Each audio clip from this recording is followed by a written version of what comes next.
Nadia, seorang gadis cantik berusia 26 tahun, hidup sederhana bersama ibunya setelah ditinggal sang ayah sejak kecil. Kehidupan mereka berubah saat sang ibu menerima tawaran dari Dr. Arman, seorang dokter kaya berusia 60 tahun sekaligus pemilik rumah sakit ternama, untuk menikahi Nadia. Alasannya, hutang budi lama yang tidak bisa dibayar dengan uang. Meski awalnya pernikahan itu seperti jalan keluar dari kesulitan hidup, Nadia harus menghadapi kenyataan pahit. Pernikahan tanpa cinta, komentar miring masyarakat, dan rahasia yang mulai terungkap. Di tengah usahanya mencari makna dari hubungan itu, Nadia justru menemukan fakta mengejutkan. Dr. Arman adalah ayah kandungnya yang selama ini ia cari. Kini, bukan hanya tentang pernikahan dan hutang budi, tapi tentang jati diri, luka lama, dan pengampunan. Panas siang itu terasa lain. Langit seperti menahan hujan, tapi tak juga jatuh. Udara berat membuat napas Nadia terasa sesak. Ia duduk di bangku taman rumah sakit, memandangi gedung tinggi dengan logo RS Bina Sehat yang berdiri megah, tempat ibunya dirawat selama 2 minggu terakhir. Tangannya memegang secangkir kopi sachet dari vending machine murah. Pahit. Tapi, entah kenapa, pahitnya lebih ringan dibanding hidup yang tengah ia jalani. Nadia, 26 tahun, baru saja kehilangan pekerjaannya sebagai staf administrasi di sebuah perusahaan kecil. Pandemi lalu memukul ekonomi, dan keluarganya termasuk yang nyaris tenggelam. Hidupnya kini hanya berputar antara mencari kerja freelance, merawat ibunya, dan mencoba tetap waras di tengah tekanan yang terus datang bertubi-tubi. "Nad," suara lembut memanggilnya. Ia menoleh. Bu Yuni, ibunya, berdiri di ambang pintu rumah sakit, mengenakan baju pasien dan senyum yang dipaksakan. "Kok keluar, Bu? Kan belum boleh jalan jauh." Nadia bangkit, mendekati sang ibu. "Aku cuma pengen lihat kamu. Udah makan?" Nadia mengangguk, meski sebenarnya perutnya sudah kosong sejak semalam. Tapi ia tak tega membuat ibunya khawatir lagi. "Kamu tahu, Nad," Bu Yuni berkata sambil duduk pelan di bangku taman. "Waktu kamu kecil, aku selalu berdoa supaya kamu dapat hidup yang lebih baik. Supaya nggak kayak ibu, yang hidupnya cuma muter di dapur sama utang." Nadia terdiam. Ia tahu, ibunya menyimpan banyak luka. Ayahnya pergi tanpa jejak sejak ia masih balita. Sejak itu, Bu Yuni membesarkannya seorang diri, bekerja serabutan dari pagi sampai malam. Mereka pindah-pindah kontrakan, hidup sederhana, kadang hanya makan nasi dan garam. Tapi Nadia tak pernah merasa kurang, karena yang ia punya cukup, cinta dari ibunya. Tapi cinta saja tidak selalu cukup. Saat penyakit komplikasi Bu Yuni kambuh, mereka tak punya tabungan. Rumah sakit ini, rumah sakit elit, tempat orang-orang berduit, berobat, sebenarnya di luar jangkauan mereka. Tapi tiba-tiba saja, semuanya jadi mudah. Ada yang membayarkan biaya pengobatan, kamar terbaik. Dokter spesialis datang langsung memantau kondisi Bu Yuni, semua tanpa diminta. Dan disinilah titik hidup Nadia mulai berubah, karena kebaikan itu datang dengan harga mahal yang tak tertulis. "Nad, kamu tahu siapa yang bantu ibu, kan?" tanya Bu Yuni pelan. Nadia mengangguk. "Dokter itu, Dr. Arman." "Iya. Kamu tahu dia sudah duda. Istrinya meninggal 5 tahun lalu. Nggak punya anak." Nadia mulai merasa janggal arah pembicaraan ibunya. "Kamu tahu, dulu ibu pernah kerja di rumahnya, sebagai pembantu. Tapi waktu itu kamu masih bayi. Kamu nggak ingat, ya?" Nadia menggeleng. Baru kali ini ia mendengar cerita ini. "Dia orang baik, Nad. Waktu ibu jatuh, dia bantu. Waktu kamu panas tinggi, dia yang obati. Dan waktu ibu nggak punya apa-apa, dia kasih makan." Hening beberapa detik. Lalu Bu Yuni menggenggam tangan anaknya erat. "Nad, dia minta kamu jadi istrinya." Nadia langsung menegang. Jantungnya seperti berhenti berdetak. "Apa?" Suaranya nyaris tak terdengar. "Ibu nggak bisa bayar semua ini, Nad. Tapi dia nggak minta uang. Dia cuma minta kamu. Katanya dia kesepian. Dia butuh teman hidup. Dan dia bilang, dia bisa bahagiain kamu." Nadia bangkit berdiri, menjauh, Langit mendung terasa makin gelap. Jadi, ini barter, Bu. Ibu jual aku buat nyelamatin nyawa sendiri. Air mata Nadia menetes, tapi ia cepat-cepat menyekanya. Ibu nggak punya pilihan. Suara Bu Yuni gemetar. Ini kesempatan kamu buat hidup enak. Dia baik, Nad. Nggak akan nyakitin kamu. Lagi pula, kalian sah secara hukum nanti. Nadia tertawa hambar. Hukum apa, Bu? Cinta bisa dibeli, kebahagiaan bisa dipaksa. Bu Yuni menangis. Tapi tangis itu tak mampu menenangkan hati Nadia yang berkecamuk. Malam itu Nadia duduk di balkon rumah kontrakan mereka. Angin membawa suara azan dari kejauhan. Pikirannya berkelana tentang masa kecil, tentang hidup yang ia perjuangkan, tentang impian yang ia kubur karena realita. Lalu ia teringat satu kalimat yang sering ibunya ucapkan. Kadang hidup enggak ngasih kita pilihan yang enak, tapi kita bisa milih cara kita menjalaninya. Dan begitulah, seminggu kemudian, Nadia mengenakan kebaya putih sederhana. Tanpa pesta mewah, tanpa pelaminan. Hanya surat nikah, saksi, dan doa yang menggantung di udara.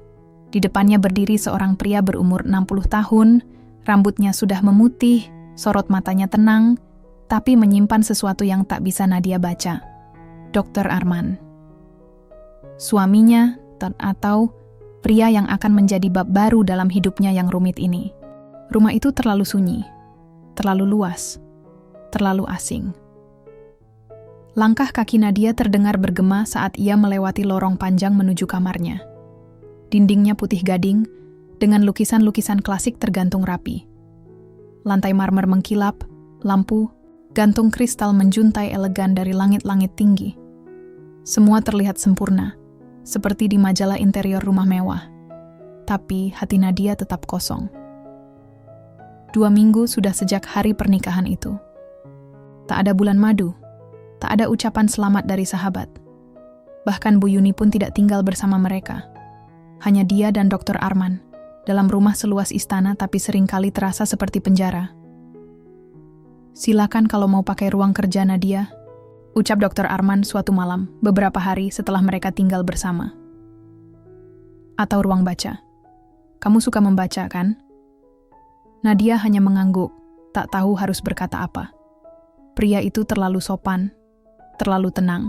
Seolah-olah mereka hanya 2 orang asing yang kebetulan tinggal di atap yang sama. Mereka tidur di kamar yang terpisah. Nadia bersyukur untuk itu.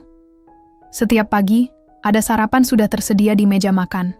Roti, telur rebus, buah potong. Pembantu rumah tangga akan diam-diam menyajikan semuanya, lalu menghilang seperti bayangan. Rumah ini punya staf lengkap, tapi semuanya tahu aturan. Jangan banyak bicara, jangan bertanya, jangan mendekati majikan wanita baru.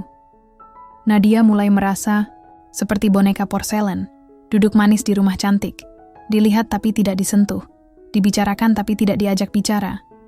Dia kayak cucunya sendiri. Cantik sih, tapi kasihan juga. Desas-desus dari ibu-ibu sosialita terdengar saat Nadia menemani Dr. Arman dalam sebuah acara amal di ballroom Hotel Bintang 5. Wajah-wajah penuh bedak itu tersenyum padanya, tapi matanya menyimpan rasa ingin tahu yang menusuk. Nadia berdiri di samping suaminya dengan gaun merah marun yang dipilihkan oleh asistennya.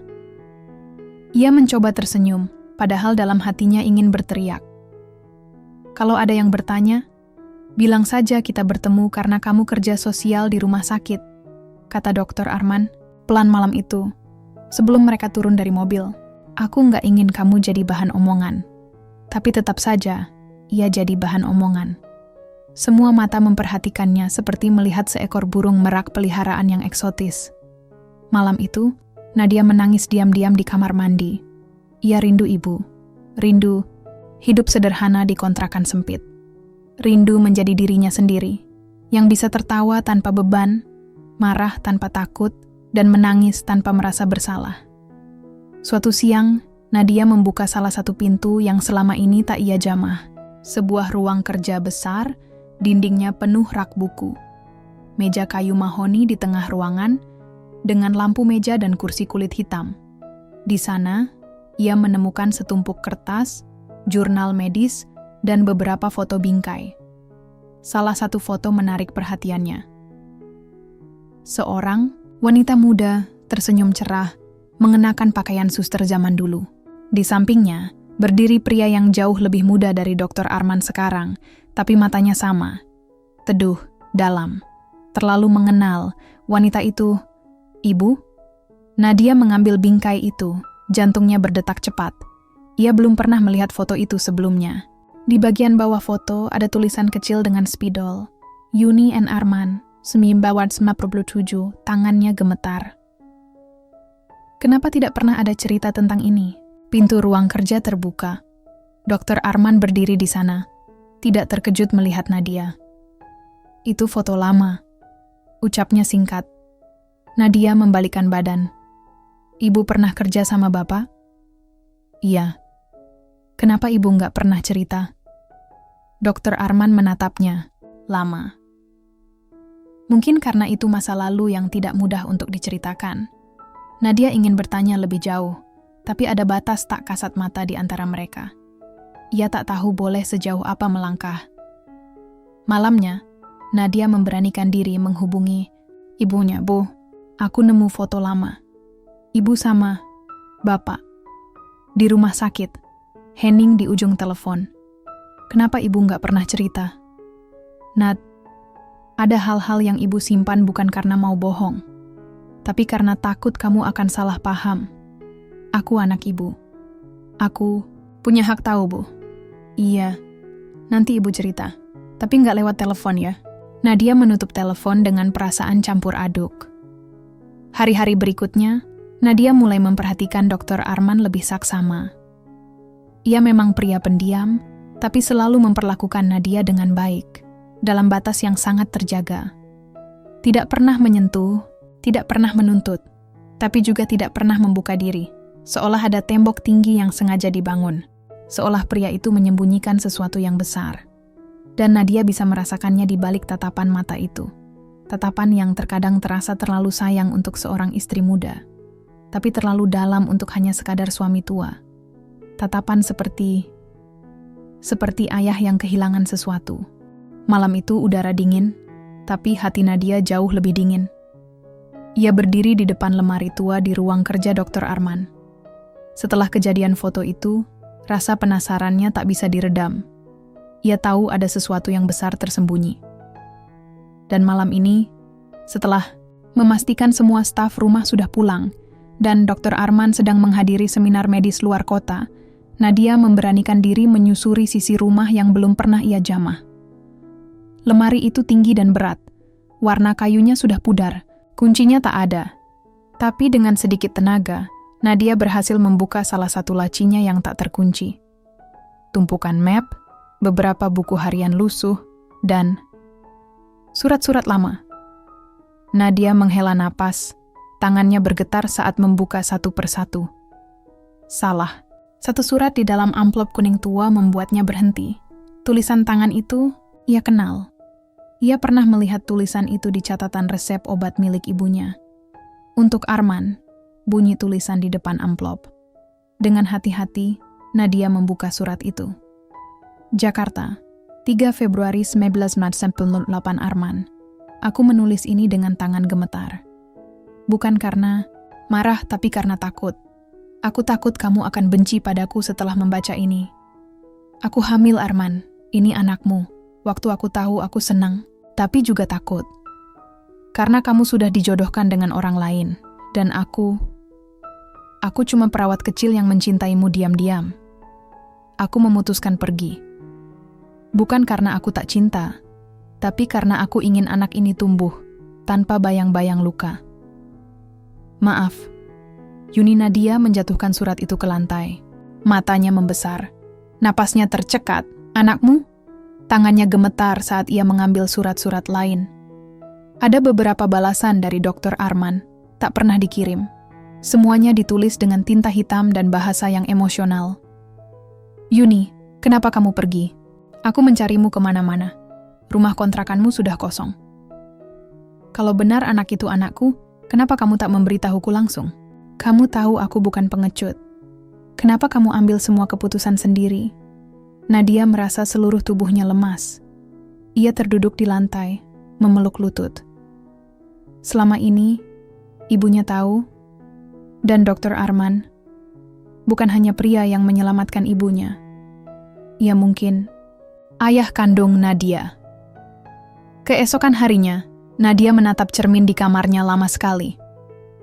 Rambutnya panjang, lurus, persis seperti ibunya. Tapi matanya, bentuk alis dan kerutan halus di sudutnya, ia mulai melihat kemiripan dengan Dr. Arman. Kenapa? Baru sekarang ia menyadarinya, seluruh kepingan hidupnya seperti mulai menemukan tempatnya. Ayah yang menghilang, ibu yang terlalu tertutup, pria tua yang tiba-tiba menawarkan pernikahan dan perhatian tanpa syarat. Dan yang paling menyesakkan, kalau benar ia anak dari Dr. Arman, maka pernikahan ini adalah sebuah kekeliruan yang mengerikan. Hari itu juga, Nadia memutuskan menemui ibunya. Ia naik taksi sendiri ke kontrakan lama tempat Bu Yuni tinggal. Hatinya campur aduk, marah, bingung, takut, dan sedih berkumpul jadi satu. Begitu pintu terbuka, Bu Yuni terkejut melihat wajah putrinya. "Nadia, kenapa ibu bohong?" tanya Nadia dingin. Matanya langsung memerah. Bu Yuni terlihat panik. "Masuk dulu, Nad. Ngomongnya jangan di depan pintu. Kenapa ibu nggak pernah cerita soal surat itu? Soal foto itu? Soal dia?" Bu Yuni memejamkan mata. Air matanya langsung jatuh. "Ibu nggak mau kamu tahu dengan cara begini. Jadi, benar, Dr. Arman, dia ayah kandungku?" Tangis Bu Yuni pecah. Ia terduduk di sofa, tubuhnya gemetar. "Ibu takut, Nad. Ibu takut kamu benci ibu. Waktu itu ibu masih muda. Ibu nggak tahu harus apa. Arman sudah dijodohkan dan ibu nggak mau kamu tumbuh dalam keluarga yang setengah hati. Lalu kenapa sekarang ibu suruh aku menikah dengannya?" Bu Yuni terdiam. Karena dia bilang, dia cuma ingin kamu deket. Dia tahu kamu anaknya sejak awal. Tapi dia nggak mau merusak apa yang sudah kamu bangun. Nadia berdiri. Jantungnya berdetak kencang. Rasanya seperti hendak pecah. "Jadi, kalian berdua tahu, dan kalian biarkan aku menikah dengan ayah kandungku sendiri?" Nadia kembali ke rumah malam itu, tanpa semangat. Rumah besar itu terasa jauh lebih dingin dan menyeramkan dibanding sebelumnya. Ia masuk ke kamarnya, menyalakan lampu, lalu duduk di tepi ranjang. Tangannya masih gemetar. Ia tidak tahu harus membenci siapa. Ibunya karena merahasiakan semua ini, atau Dr. Arman, yang dengan tenangnya hidup berdampingan dengannya, seolah tak terjadi apa-apa, atau dirinya sendiri karena terlalu terlambat menyadari semuanya. Satu hal yang ia tahu pasti, hatinya hancur. Dan ini baru awal dari kekacauan yang lebih besar. Rumah sakit yang biasanya penuh cahaya, hari itu terasa seperti lorong kelabu tanpa ujung. Lampu-lampu putih terang di langit-langit malah membuat Nadia pusing. Setiap langkahnya menggema di koridor, seakan mempertegas kegelisahan di dalam dadanya. Sudah 3 hari sejak ia tahu rahasia besar itu. 3 hari tanpa berbicara dengan Dr. Arman. 3 hari juga ia menghindari makan bersama, memilih bersembunyi di kamar dan pura-pura sibuk. Tapi pada akhirnya, ia tak bisa terus kabur. Hari ini, ia datang ke rumah sakit untuk mencari jawaban langsung. Tak sebagai istri, tapi sebagai anak yang merasa dikhianati. "Nona Nadia?" Sapa seorang perawat sopan saat melihatnya di lobi VIP. Dr. Arman ada di ruang kerjanya. Sudah ditunggu. Nadia hanya mengangguk. Tubuhnya gemetar, tapi ia memaksa kaki tetap berjalan. Lift membawa tubuhnya naik ke lantai 8, tempat kantor Dr. Arman berada. Ting! Pintu terbuka. Lorong sepi. Hanya ada suara alat penunjuk detak jantung samar dari ruang perawatan yang jauh. Setelah mengetuk pelan, ia membuka pintu ruang kerja itu. Dr. Arman sedang duduk di balik mejanya, membaca hasil scan MRI. Saat melihat Nadia masuk, ia langsung berdiri. "Nadia, aku senang kamu datang," katanya tenang. Seperti biasa, Nadia tetap berdiri di depan pintu. Ia menatap pria itu tanpa senyum. "Aku tahu semuanya," ucapnya akhirnya. Suaranya berat. Dr. Arman menarik napas panjang. lalu mengangguk pelan. Aku tahu kamu akan menemukannya suatu saat. Kenapa Bapak nggak bilang dari awal? Suara Nadia mulai bergetar. Kenapa Bapak biarkan aku menikah sama ayah kandungku sendiri? Dr. Arman terdiam. Matanya menatap Nadia lama, penuh beban. Aku ingin dekat denganmu, Nat. Tapi aku terlambat. Aku baru tahu kamu anakku setelah kamu dewasa. Setelah kamu datang membawa ibumu ke rumah sakit ini. Nadia tertawa kecil, pahit. Jadi pernikahan ini cuma kedok, supaya Bapak bisa punya akses legal untuk dekat sama aku? Awalnya iya, jawabnya jujur. Tapi aku juga ingin kamu hidup nyaman. Aku tahu kamu kesulitan. Aku ingin menebus semua yang pernah aku abaikan. Menebus dengan nikah sama anak sendiri? Nada suara Nadia meninggi. Dr. Arman berjalan perlahan ke arah jendela, memandangi langit kota Jakarta yang mulai senja. Aku minta maaf, tapi saat itu, aku nggak tahu harus bagaimana. Ibumu juga nggak mau kamu tahu. Dia takut kamu benci kami berdua. Nadia menatap pria itu dengan campuran benci, kecewa, dan rasa sayang yang tiba-tiba menjadi tabu. Kenapa Bapak nggak cari aku dulu? Dari dulu, dari aku kecil, aku mencarimu, Nadia, jawabnya. Suaranya berat. Tapi keluargamu sudah pindah. Ibumu putus kontak. Dia takut aku rebut kamu dari dia. Tangis Nadia pecah. Ia duduk di sofa, memeluk tasnya erat-erat. Lalu sekarang gimana? Aku istri Bapak, tapi juga anak Bapak. Hukum negara bilang kita sah. Tapi secara darah, ini salah, Pak. Ini dosa. Dr. Arman berjalan mendekat, tapi menjaga jarak. Ia menunduk dalam. Kita bisa batalkan pernikahan itu. Kita bisa perbaiki semuanya. Aku nggak akan paksakan apapun. Tapi satu hal yang kamu harus tahu, ia menatap Nadia. Aku mencintaimu, Nad, bukan sebagai suami, tapi sebagai ayah yang kehilangan anaknya selama lebih dari 20 tahun. Nadia menangis makin keras. Aku bingung. Aku jijik sama keadaan ini. Sama diriku sendiri. Hari-hari setelahnya, Nadia seperti hidup dalam kabut. Ia kembali ke rumah besar yang kini terasa seperti rumah duka. Dr. Arman mulai tidur di lantai bawah, meninggalkan kamar utama untuk Nadia seorang. Tak ada lagi makan malam bersama, tak ada percakapan basa-basi. Suatu malam Nadia memandangi cermin di kamarnya. Wajahnya terlihat jauh lebih tua dari usianya. Matanya sembab, kulitnya pucat. Ia tak tahu siapa dirinya sekarang. Apakah ia masih istri dari pria itu, atau seorang anak yang baru saja menemukan ayahnya dalam bentuk paling keliru? Ia mulai menulis di buku catatannya, mencoba mengurai pikirannya. Mungkin ini bukan salah siapa-siapa. Tapi kenapa luka ini rasanya seperti salah semua orang? Aku ingin pergi. Tapi kemana? Ini rumahku sekarang. Tapi juga bukan.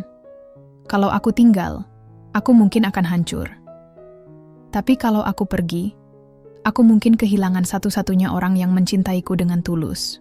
Meski dengan cara yang salah, aku bingung. Tolong aku. Satu pagi, surat cerai datang di meja makan. Tanpa sepatah kata, hanya tanda tangan dan surat dari pengacara. Nadia menatap kertas itu lama. Ada nama lengkapnya di sana, berdampingan dengan nama pria yang kini tak tahu harus ia sebut ayah atau mantan suami. Tangannya gemetar saat ia menyentuh pulpen. Tapi sebelum ia menandatangani, ada sesuatu dalam dirinya yang menahan. Mungkin karena ia belum siap. Atau mungkin karena luka itu belum tuntas. Rumah sakit yang biasanya penuh cahaya, hari itu terasa seperti lorong kelabu tanpa ujung. Lampu-lampu putih terang di langit-langit malah membuat Nadia pusing. Setiap langkahnya menggema di koridor, seakan mempertegas kegelisahan di dalam dadanya. Sudah 3 hari sejak ia tahu rahasia besar itu. 3 hari tanpa berbicara dengan Dr. Arman. 3 hari juga ia menghindari makan bersama, memilih bersembunyi di kamar dan pura-pura sibuk. Tapi pada akhirnya, ia tak bisa terus kabur. Hari ini, ia datang ke rumah sakit untuk mencari jawaban langsung. Tak sebagai istri, tapi sebagai anak yang merasa dikhianati. Nona Nadia? Sapa seorang perawat sopan saat melihatnya di lobi VIP.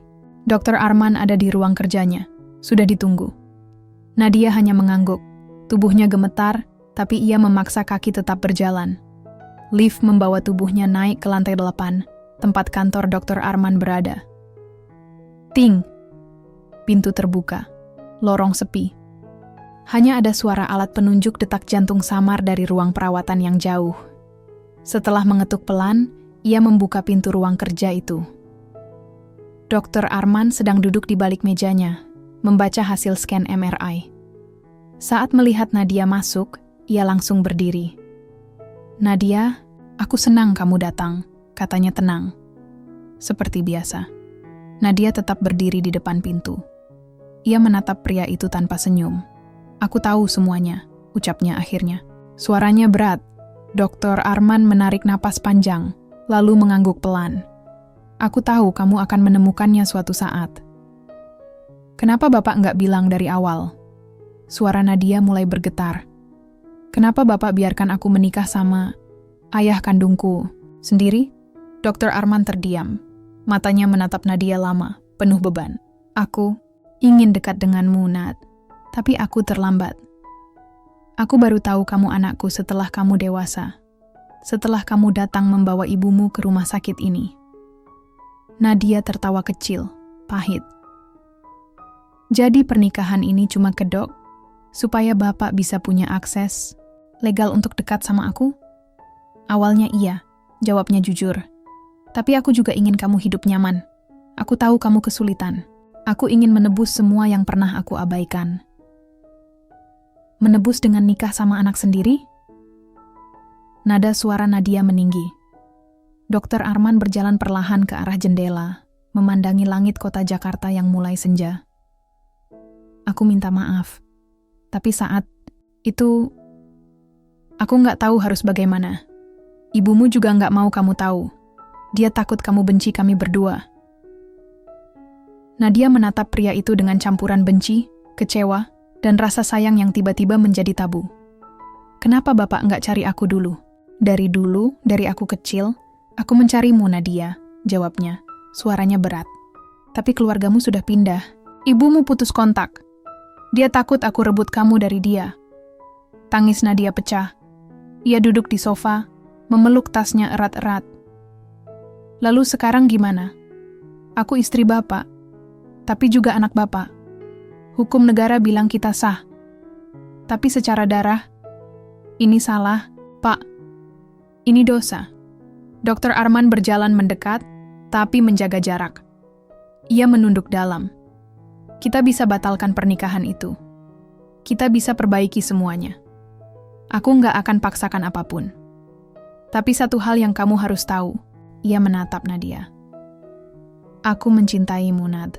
Bukan sebagai suami, tapi sebagai ayah yang kehilangan anaknya selama lebih dari 20 tahun. Nadia menangis makin keras. Aku bingung. Aku jijik sama keadaan ini. Sama diriku sendiri." Hari-hari setelahnya, Nadia seperti hidup dalam kabut. Ia kembali ke rumah besar yang kini terasa seperti rumah duka.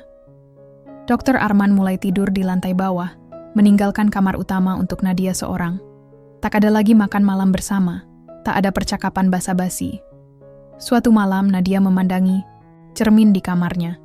Wajahnya terlihat jauh lebih tua dari usianya. Matanya sembab, kulitnya pucat. Ia tak tahu siapa dirinya sekarang. Apakah ia masih istri dari pria itu, atau seorang anak yang baru saja menemukan ayahnya dalam bentuk paling keliru? Ia mulai menulis di buku catatannya, mencoba mengurai pikirannya. Mungkin ini bukan salah siapa-siapa.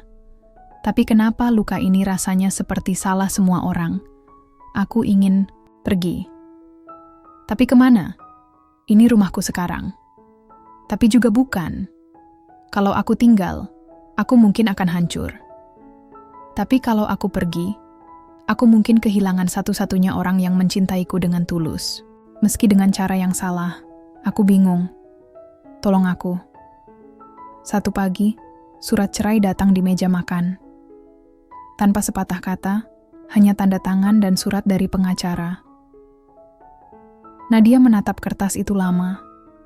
Ada nama lengkapnya di sana, berdampingan dengan nama pria yang kini tak tahu harus ia sebut ayah atau mantan suami.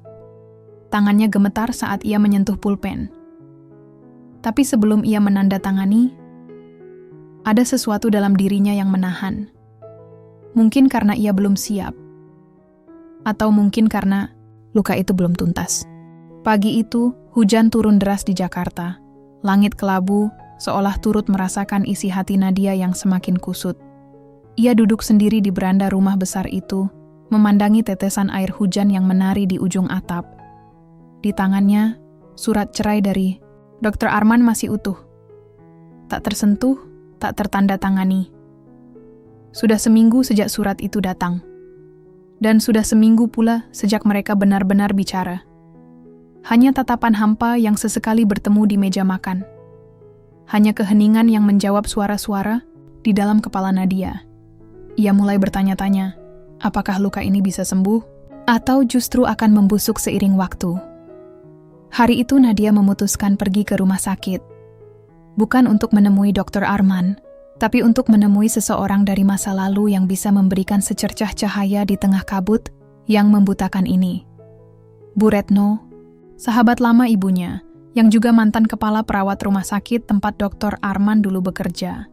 Ia menemukan Bu Retno di klinik kecil miliknya, jauh dari pusat kota. Perempuan parubaya itu menyambutnya dengan pelukan hangat dan tatapan penuh rasa kasihan. Aku sudah tunggu hari ini datang, Nad. Ujar Bu Retno pelan. Nadia hanya menatapnya, matanya basah tapi tak menangis. Kamu tahu semua, kan? Tanya Nadia. Akhirnya, Bu Retno mengangguk. Sejak dulu, aku tahu siapa kamu, siapa ayahmu. Tapi ibumu minta aku jaga rahasia itu. Katanya, itu demi kebaikanmu. Nadia menggeleng lemah. Kebaikan apa? Aku hidup dengan kebohongan. Lalu tiba-tiba menikah sama ayah kandungku sendiri. Suasana hening sejenak. Hanya suara hujan di luar jendela yang mengisi udara. Arman gak tahu waktu itu, Nad. Lanjut Bu Retno. Baru setelah ibumu dirawat dan kamu datang ke rumah sakit, dia sadar, kamu anaknya. Kenapa dia gak bilang langsung? Karena dia takut. Takut kehilanganmu. Dia merasa bersalah sudah melewatkan hidupmu selama lebih dari 20 tahun. Menikahimu, memberimu perlindungan, itu caranya menebus semua itu. Meskipun dengan cara yang salah. Nadia memejamkan mata. Hatinya rasanya robek. Jadi aku harus apa sekarang? Maafkan, Nad. Bukan karena mereka pantas dimaafkan. Tapi karena kamu pantas bebas dari luka ini. Setibanya di rumah, Nadia masuk ke kamar kerja Dr. Arman yang gelap dan berantakan. Di atas meja, ada sebuah album foto yang belum pernah ia lihat sebelumnya. Perlahan, ia membukanya. Foto-foto tua berjejer. Foto ibunya saat muda. Foto seorang bayi kecil dengan senyum ceria. Dirinya sendiri. Lalu, ada foto-foto yang bahkan ibunya pun tak punya. Nadia kecil sedang main sepeda. Nadia sekolah TK. Nadia tidur dalam pelukan seorang nenek. Dari mana dia dapat ini? Gumamnya pelan. Dari jauh. Dari bayangan. Aku selalu memperhatikanmu. Bahkan sebelum kamu tahu, terdengar suara berat dari belakangnya. Nadia terkejut. Ia menoleh. Dr. Arman berdiri di ambang pintu. Wajahnya lelah tapi tetap tenang. Aku tahu kamu akan menemukan itu, lanjutnya. Itu semua. Satu-satunya cara aku bisa ikut tumbuh bersama kamu, meskipun dari kejauhan. Nadia menatapnya. Kali ini bukan dengan kemarahan, tapi dengan luka yang belum sembuh. Kenapa kamu nikahin aku, Pak? Kenapa nggak bilang dari awal? Dokter, Arman duduk perlahan di kursi dekat jendela. Pandangannya kosong. Karena aku takut kamu nggak akan pernah mau kenal aku. Dan aku tahu, aku salah. Tangis Nadia pecah. Kita bisa batalkan semuanya, tahu? Tapi luka ini nggak bisa dihapus. Benar, jawab Dr. Arman. Tapi aku akan ada di sini. Kalau kamu mau pergi, aku nggak akan tahan. Tapi kalau kamu Butuh waktu, aku akan tetap tunggu sebagai ayahmu. Beberapa hari kemudian, Nadia pergi ke makam neneknya. Di sana, ia duduk lama, membawa bunga, air mata, dan beban yang berat. "Mak, aku menikah sama ayah tanpa tahu dia ayahku sendiri. Aku jijik sama diriku, sama semua ini. Tapi aku juga masih cinta. Bukan sebagai istri, tapi sebagai anak yang seharusnya dibesarkan olehnya." Ia menunduk. Hujan turun pelan, membasahi nisan dan pipinya. "Ma, apa aku harus pergi? Atau tetap tinggal dan belajar memaafkan?" Malam itu, Nadia menulis lagi di buku catatannya. "Terkadang luka tak perlu sembuh. Tapi kita bisa belajar berjalan meski masih berdarah. Aku akan tinggal. Bukan karena nyaman, tapi karena aku ingin mengerti. Aku ingin tahu bagaimana rasanya dicintai seorang ayah, meski cara kami memulainya salah. Mungkin dari puing-puing ini, aku bisa bangun rumah baru. Bukan sebagai istri, tapi sebagai anak." Dan untuk pertama kalinya, ia tidur dengan damai.